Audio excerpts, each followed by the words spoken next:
Hello friends, आप सभी का एक बार फिर से स्वागत है। आज एक इम्पोर्टेंट मैटर आपके साथ साझा करना है। एक तो एक खबर आप सभी ने पढ़ ली होगी कि आम आदमी पार्टी आज जैसे ही गुजरात का चुनाव का रिजल्ट आया, हिमाचल प्रदेश का रिजल्ट आया, ये एक नई न्यूज़ और सामने आई कि आम आदमी पार्टी अब 9वीं राष्ट्रीय पार्टी बन चुकी है। अब क्योंकि पॉलिटी से जुड़ा हुआ मैटर है, इसलिए मैं ये वीडियो लेकर आया हूँ।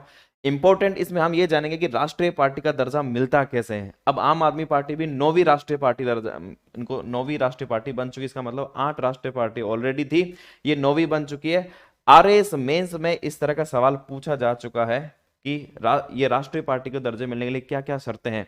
तो ये हम कंप्लीट सारी चीजें जानने वाले हैं। पहले तो ये देखते हैं, आपके मन में सवाल आ रहा होगा, आज जैसे ही रिजल्ट आया गुजरात का और हिमाचल प्रदेश का, उसमें बीजेपी को 182 में से, ये अब तक का बीजेपी का सबसे बड़ा रिकॉर्ड है। 182 में 156 सीटें इन्होंने जीती। जब नरेंद्र मोदी मुख्यमंत्री थे तब भी इतनी हाईएस्ट सीटें नहीं जीती थी, 156 सीटें जीती। कांग्रेस सिर्फ 17 सीटें ही जीत पाई और आम आदमी पार्टी ने यहां पर गुजरात में खाता खोला एक तरह से और 5 सीटें जीती। और जैसे ही इन्होंने 5 सीटें जीती, ये 9वीं राष्ट्रीय पार्टी बन गई। ध्यान रखना, अभी तक आम आदमी पार्टी केवल राज्य स्तर का दल था, राज्य स्तरीय पार्टी थी, राष्ट्रीय पार्टी नहीं थी। लेकिन जैसे ही यहां पर 5 सीटें मिली, वो राष्ट्रीय पार्टी बन गई। हिमाचल प्रदेश का भी यहां पर रिजल्ट आया, बीजेपी यहां पर हार गई। पहले सरकार थी, बीजेपी की 25 सीटें मिली, कांग्रेस को 40 सीटें यहां पर जीत गई और कांग्रेस की सरकार यहां पर बनने वाली है। और आम आदमी पार्टी को यहां पर कोई भी सीट नहीं मिली। उसके बावजूद भी गुजरात में 5 सीटें मिलने से यहां पर राष्ट्रीय पार्टी बन गई। अब आपके मन में यह सवाल आ रहा होगा कि सर 5 सीटें मिलने से राष्ट्रीय पार्टी कैसे बन गई। तो देखो, मैं बताता हूं, सिर्फ गुजरात में नहीं, आम आदमी पार्टी 4 राज्यों में अपनी सीटें रखती है। 4 राज्यों में, एक दिल्ली है, दिल्ली क्योंकि विधानसभा है, राज्य संघ राज्य क्षेत्र है, केंद्र शासित प्रदेश है, लेकिन क्योंकि वहां पर विधानसभा है, इसलिए एक तरह से इसको हम राज्य के लिए ही, राज्य के रूप में ही मानेंगे, क्योंकि वहां पर विधानसभा एग्जिस्ट करती है। तो राष्ट्रीय स्तर का दर्जा प्राप्त करने के लिए, राष्ट्रीय पार्टी का दर्जा प्राप्त करने के लिए, ये एक शर्त है कि अगर कोई भी पार्टी 4 राज्यों में कम से कम, जैसे यहां पर कम से कम 2 सीट भी जीत लेती है, तो यहां पर वो राष्ट्रीय स्तर की पार्टी बन सकती है। और जैसे ही गुजरात में इन्होंने यहां पर 5 सीटें जीती और यहां पर आम आदमी पार्टी एक प्रकार से राष्ट्रीय पार्टी का दर्जा उसको मिल चुका है। हालांकि ऑफिशियल घोषणा होना बाकी है, इलेक्शन कमीशन इसकी घोषणा करेगा, लेकिन आप मानकर चले अब ये है कि ये राष्ट्रीय पार्टी बन चुकी है, ये हमारे पास न्यूज आ चुकी है।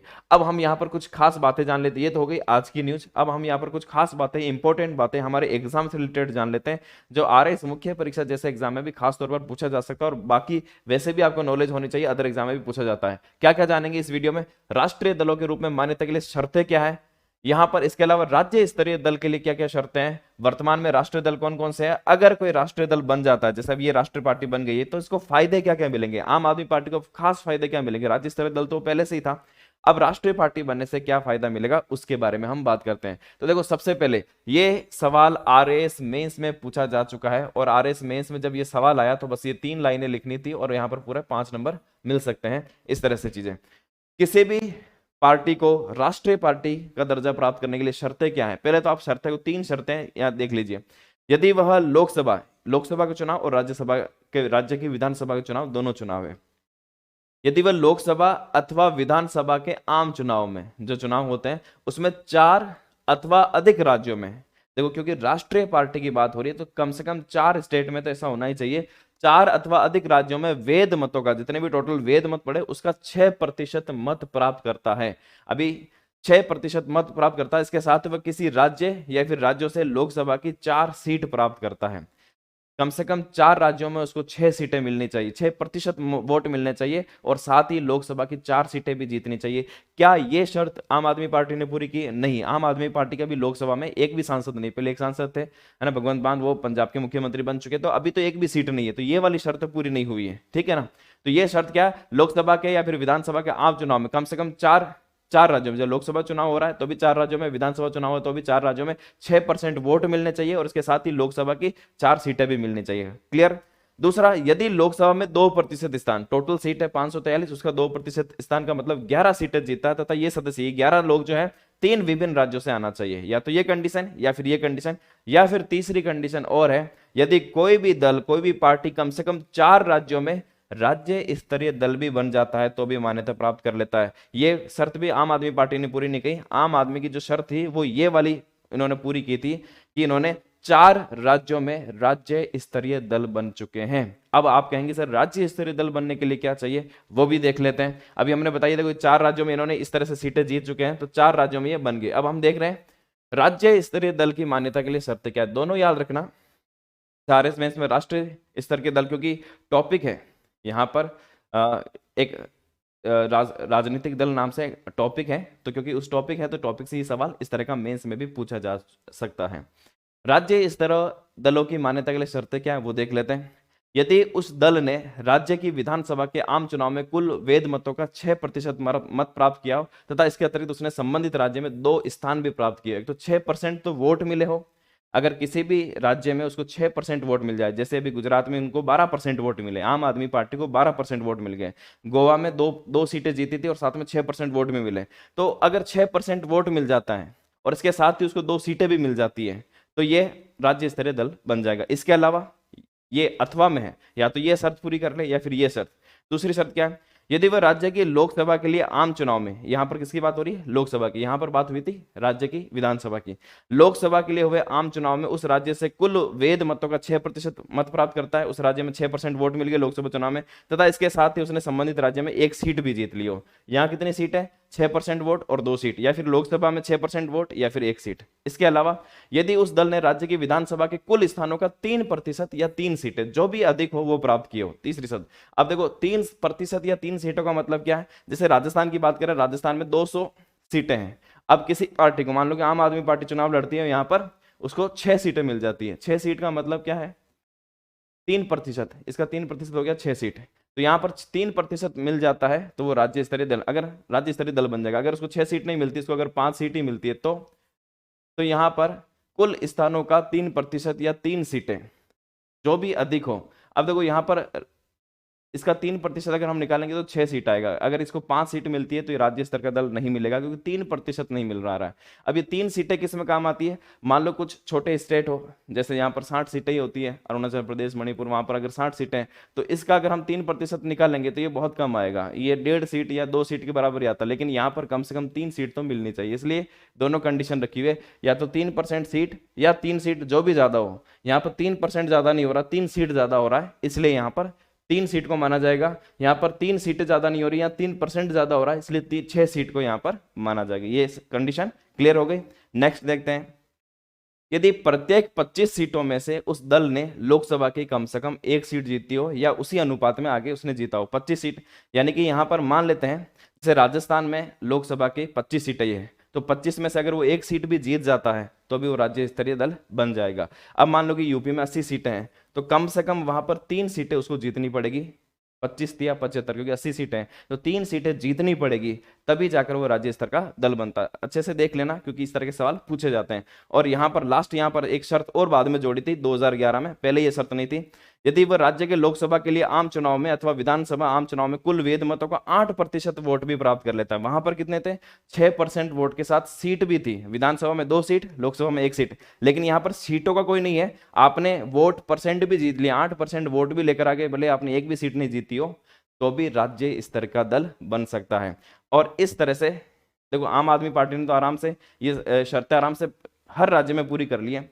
यदि उस दल ने राज्य की विधानसभा के 6 वेद मतों का 6% वोट प्राप्त किया और उसने 2 सीटें जीती हो। जब हमने शुरुआत में बताया था आपको, देखो मैंने आपको यहाँ पर बताया था, आप देखो गोवा की बात करते हैं, उसने 2 सीटें यहाँ पर जीत ली और 6% वोट भी प्राप्त किया था। यहाँ तो ये राज्य दल बन गया, यहाँ पर यहाँ उसने आराम से 6% वोट भी प्राप्त कर लिया, 12% वोट प्राप्त किया था, यहाँ पर 5 सीटें भी जीत ली, और यहाँ तो वैसे भी सीटें बहुत ज्यादा है ये, तो आराम से उसने हर राज्य में राज्य स्तरीय दल बन गया। और 4 राज्य स्तरीय दल बनते ही राष्ट्रीय पार्टी की शर्तें भी पूरी हो गई और अब वो राष्ट्रीय पार्टी भी बन चुका है। अब हम बात करते हैं कि वर्तमान में राष्ट्रीय पार्टियां कौन कौन है जिसको राष्ट्रीय पार्टी का दर्जा पहले मिल चुका। आम आदमी पार्टी 9वीं पार्टी बनने वाली है, इसका मतलब 8 पार्टी पहले से ही राष्ट्रीय स्तर का दर्जा रखती है। वो कौन कौन सी पार्टी है देखते हैं। देखो सबसे पहले सबसे पुरानी पार्टी यहाँ पर आईएनसी तो है, ये इंडियन नेशनल कांग्रेस, भारतीय राष्ट्रीय कांग्रेस राष्ट्रीय स्तर की पार्टी है। पिछले 2014 से आप देखोगे लगातार कांग्रेस का दायरा सिमटता जा रहा है, लेकिन अभी भी कई राज्यों में अभी भी कांग्रेस सबसे पुरानी पार्टी है। निचले स्तर तक कांग्रेस अभी भी मजबूत है, क्योंकि थोड़ा सा मुझे लगता है कांग्रेस में लीडरशिप क्राइसिस की वजह से बीजेपी को एक अच्छा लीडर मिल गया और कांग्रेस को उसी टाइम में अच्छा लीडर नहीं मिल पाया, कांग्रेस सिमट गई इस वजह से। ऐसा नहीं है कि कांग्रेस, आप देखोगे कांग्रेस गांव के स्तर पर बहुत, अभी भी लोग कांग्रेस को सभी जानते हैं, बहुत पुरानी पार्टी है। किसी दिन वापस एकदम से लीडरशिप अगर अच्छी आई या फिर दूसरी पार्टी में अच्छे लीडर नहीं मिले, वापस कांग्रेस उभर सकती है। तो यहाँ पर अभी भले ही कांग्रेस की सीटें कम हो रही है, लेकिन अभी भी वो राष्ट्रीय पार्टी है। बीजेपी बीजेपी तो दावा करती है कि वो विश्व की सबसे बड़ी पार्टी, तो यहाँ पर उसने कई राज्यों में बीजेपी की सरकारें हैं और राष्ट्रीय पार्टी बहुत पहले टाइम से राष्ट्रीय पार्टी हो चुकी है। इसके अलावा भारतीय कम्युनिस्ट पार्टी, और बाद में ये टूटकर एक नई पार्टी बन गई, इसी से कम्युनिस्ट पार्टी ऑफ इंडिया, मार्क्सवादी। तो ये दोनों पार्टियां भी अभी भी राष्ट्रीय पार्टी का दर्जा है इनके पास। राष्ट्रवादी कांग्रेस पार्टी एनसीपी, ये कांग्रेस से अलग होकर बनी थी, कांग्रेस के सदस्य थे शरद पवार, अलग होकर इन्होंने नई पार्टी बना दी थी राष्ट्रवादी कांग्रेस पार्टी एनसीपी, इसको भी राष्ट्रीय स्तर का दर्जा है। ऑल इंडिया तृणमूल कांग्रेस, जिनकी जो अध्यक्ष है ममता बनर्जी है, तो ये पार्टी भी राष्ट्रीय पार्टी का दर्जा रखती है। पश्चिम बंगाल और जो भी नॉर्थ ईस्ट के स्टेट है वहां पर 4 राज्यों में इनके भी है। बहुजन समाजवादी पार्टी, बहुजन समाजवादी पार्टी, ये बीएसपी, मायावती जिनकी हेड है। अब वर्तमान में देखा जाए तो वर्तमान में ये राष्ट्रीय स्तर की पार्टी का एक तरह से वर्तमान स्थिति में पूरा नहीं करती है, लेकिन पिछले लोकसभा में क्योंकि बीएसपी का जो प्रदर्शन था वो अच्छा नहीं था, इस वजह से जो राष्ट्रीय स्तर का दर्जा प्राप्त करने के लिए थे वो शर्तें वो खत्म कर चुकी थी, पूरा नहीं कर पाई। लेकिन उसी समय इलेक्शन कमीशन ने इस शर्तों को 2 लोकसभा चुनाव के लिए कर दिया। पहले पहले तो ये था कि एक लोकसभा चुनाव हुआ, अगले लोकसभा चुनाव में अच्छा प्रदर्शन नहीं हुआ और उसमें अगर लोकसभा या विधानसभा में अच्छा प्रदर्शन नहीं कर पाने के कारण अगर शर्तें पूरी नहीं कर पा रही तो हट जाती थी। अब इसको बढ़ाकर 2 इलेक्शन के लिए कर दिया, तो 2 इलेक्शन के कारण ये इसका राष्ट्रीय स्तर का दर्जा बना रहा। अगर अगली लोकसभा चुनाव में भी अगर बहुजन समाजवादी पार्टी अच्छा प्रदर्शन नहीं कर पाती, कोई शर्तें पूरी नहीं कर पाती, तो इनका राष्ट्रीय स्तर का दर्जा छिन सकता है। ठीक है। और अभी हाल ही में जो सबसे लेटेस्ट बनी थी वो है एनपीपी, नेशनल पीपल्स पार्टी। इसका चुनाव चिन्ह भी याद रख लेना, पुस्तक है, किताब है, चुनाव चिन्ह। ये नॉर्थ ईस्ट की पार्टी है और नॉर्थ ईस्ट में 4 स्टेट में इनके राज्य स्तर का दल प्राप्त है इनको, इसलिए ये राष्ट्रीय स्तर की पार्टी ये भी बन गई। अब 9वां नंबर जो आएगा, 9वें नंबर के रूप में जो अधिसूचित की जाएगी वो पार्टी होगी आम आदमी पार्टी। अब मन में सवाल आ रहा होगा, ठीक है राष्ट्रीय पार्टी बन गई, इसके अलावा जितने भी और जो पार्टी, जैसे मान लीजिए कि महाराष्ट्र में शिवसेना है ना, तो वो एक राज्य स्तर का दल है। आप जम्मू कश्मीर में 2 दल है अलग अलग, है ना, शिरोमणि अकाली दल है पंजाब में, इस तरह से अलग अलग दल है। आप तमिलनाडु में जाओगे तो वहां पर उनकी पार्टी बड़ी पार्टी है, लेकिन वो सिर्फ तमिलनाडु एक ही स्टेट में सीमित है, डीएमके और एआईडीएमके एक ही पार्टी में सीमित है। आंध्र प्रदेश में जाओगे तो तेलुगु देशम पार्टी पर एक ही राज्य और 1-2 राज्यों में सीमित है, 4 राज्यों का, तो इनको राज्य स्तरीय दल है, वो राष्ट्रीय स्तर के दल नहीं है। अब सवाल आ रहा होगा कि राष्ट्रीय दल बनने से फायदा क्या क्या होता है, उस पर बात कर लेते हैं। तो देखो, राष्ट्रीय पार्टी को फायदा क्या क्या मिलते हैं। सबसे महत्वपूर्ण जो है वो यही चीज है, बाकी इतना महत्वपूर्ण नहीं है लेकिन ये सबसे महत्वपूर्ण है। पूरे देश में अपना एक ही चुनाव चिन्ह का उपयोग करने का अधिकार मिल जाएगा। जैसे आम आदमी पार्टी का चुनाव चिन्ह है झाड़ू। पहले ये होता था कि राष्ट्रीय पार्टी का दर्जा नहीं, तो जहां पर राज्य स्तर की पार्टी है वहां तो वो झाड़ू चुनाव चिन्ह का उपयोग कर सकती है, लेकिन अगर किसी और राज्य में कोई और भी पार्टी जिसको झाड़ू का चुनाव चिन्ह मिल गया, वो भी चुनाव चिन्ह का यूज कर सकती है। देखो, चुनाव चिन्ह बहुत इंपॉर्टेंस रखते हैं। चुनाव चिन्ह, लोग सारा प्रचार उसी पर माध्यम से होता है। भारत में अभी गांव में कई इस लेवल की साक्षरता नहीं है, लोग आदमी से ज्यादा, जैसे मुख्य 1-2 आदमी को जानते हैं या फिर कुछ लोगों को, बड़े लीडर्स को जानते हैं। वहां पर प्रत्याशी कौन है कई बार नहीं जानते, बस चुनाव चिन्ह देखकर या फिर चुनाव चिन्ह देखकर लोग वोट करते हैं। गांव में अभी भी महिलाएं तो चुनाव चिन्ह देखकर ही वोट करती है। अभी पहले अभी भी गांव में यही है कि फूल को वोट देना, कि हाथ को वोट देना, किसको वोट देना, बस ये चलता है। आदमी कौन है कई बार को ये भी पता नहीं रहता, उसका नाम क्या है पढ़ना भी नहीं आता, कई ऐसे भी स्थिति है गाँव में।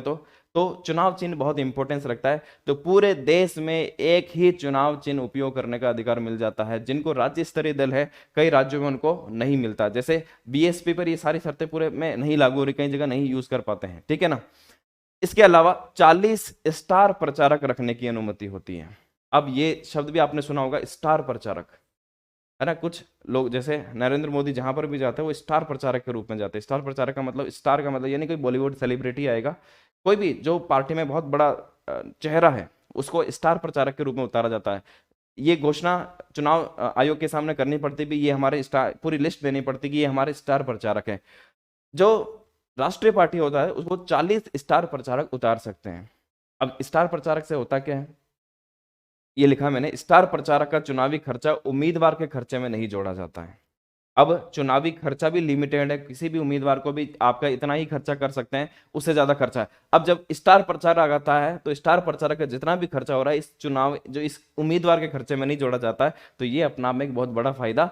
और बाकी जो दूसरी पार्टियां है वो सिर्फ 20 स्टार प्रचारक रख सकती है, राज्य स्तर की 40 नहीं रख सकती। इसके अलावा इनको सभी निर्वाचन सूचियां प्राप्त करने की इनको फैसिलिटी मिलती है। इसके अलावा जो भी गवर्नमेंट फंडेड है, सरकारी टेलीविजन है, रेडियो स्टेशन पर इनको एक फिक्स टाइम स्लॉट दिया जाता है कि वहां पर वो अपना चुनाव प्रचार भी यहाँ पर कर सकते हैं। इसके अलावा नामांकन के लिए जब नामांकन भरने जाता है कोई भी उम्मीदवार, वहां पर केवल अगर राष्ट्रीय पार्टी है तो उसको और अलग प्रस्तावक ले जाने की जरूरत नहीं, केवल एक प्रस्तावक से जो प्रस्ताव करता है कि है ना कम से कम ले जाना पड़ेगा।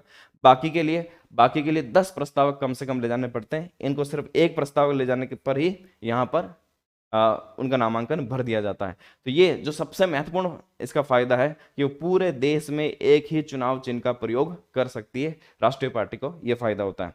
तो मेरे ख्याल से बस यही जानकारी मुझे देनी थी। मेरे ख्याल से ये आपके लिए बहुत इंपॉर्टेंट जानकारी, कुछ नई जानकारी आपको मिली होगी। सिर्फ राष्ट्रीय पार्टी हम सुनते तो कई बार है, लेकिन किस तरह से मिलता है, किस किस को मिला हुआ है, ये आपके लिए एक नई जानकारी होगी। अगर जानकारी अच्छी लगी तो आप सभी के साथ शेयर कर सकते हैं। और जो राष्ट्रीय पार्टी और राज्य स्तरीय, इसको तो आप नोट कर लेना क्योंकि ये एग्जाम में पूछा जाता है। ठीक है, कोई और इस तरह की इंपॉर्टेंट जानकारी होगी तो मैं जरूर आपके सामने लेकर आऊंगा। तो मिलते हैं वापस नेक्स्ट वीडियो में। Thank you.